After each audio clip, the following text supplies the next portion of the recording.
We're going to start you off at the top in that famous week in January 1979. We had 4 of the 5 top shows on television. The fact that Happy Days, Laverne Shirley, Mork Mindy all were 1, 2, and 3.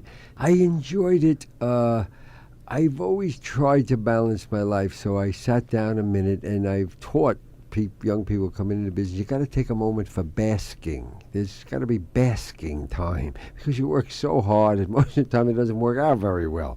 But I did sit a minute and say I'm very fortunate to have this. But it was fun. And the stories that you tell about Happy Days in your book, one of them is this priceless, showing just how goofy network executives can be, and then the whole story on how they wanted Fonzie not to be wearing the hoodlum's outfit, as they put it. See, Michael Eisner, who was the head of Paramount at the time, thought the show was about Potsy. That's who he related to. He says, I loved that Potsy.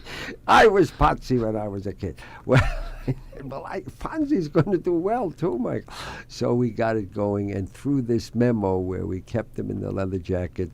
And another example of network intelligence, was about The Odd Couple, and you said that the network executives were sure that Felix was gay and that they couldn't handle that. Because there weren't a lot of girls in the show, so they kept sending memos, put more girls in the show.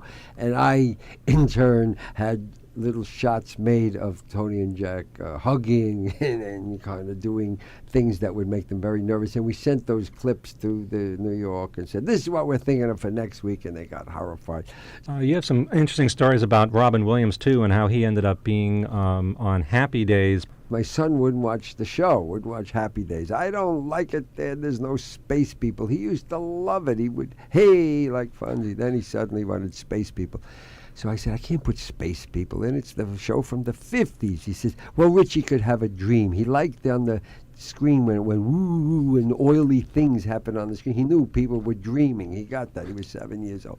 And so that's how I did. I said, all right, that's good. We'll create an alien guy comes down and talks to Richie in a dream. Now, Robin Williams can safely, you discovered him. Julia Roberts, her biggest movie, you directed, Pretty Woman. Do these people ever come back afterwards, now that they're huge stars, and thank you for what you've done for their careers? I must say many do. Henry Winkler has always been very thankful. Cindy Williams sent me a check and said, without you, I would have no life, so here. You've directed Julia Roberts in that movie when she was very young, and she did have that great scene in the bathtub. You did a great practical joke on her to help ease her fears of being naked in that bathtub. She was very nervous, and so I tried to distract them with little things. I started a rumor that there were goldfish in the tub, so for a while she was in the tub trying to find the goldfish. But then when we actually did the scene for the first take, when she went underneath the bubbles, I had the entire crew and Richard disappear. So when she came up from the bubbles, everybody was gone. And we actually have that clip on film, and she says, where are you, Richard? And turns around, and Edward was his name. Edward, where the hell did everybody go? And then she laughed. So after that, every moment when she went under the bubbles and came up, she always thought something was going to happen to her. So it's a way of relaxing stars. Do you think there's one TV show in particular that you're going to be remembered for most?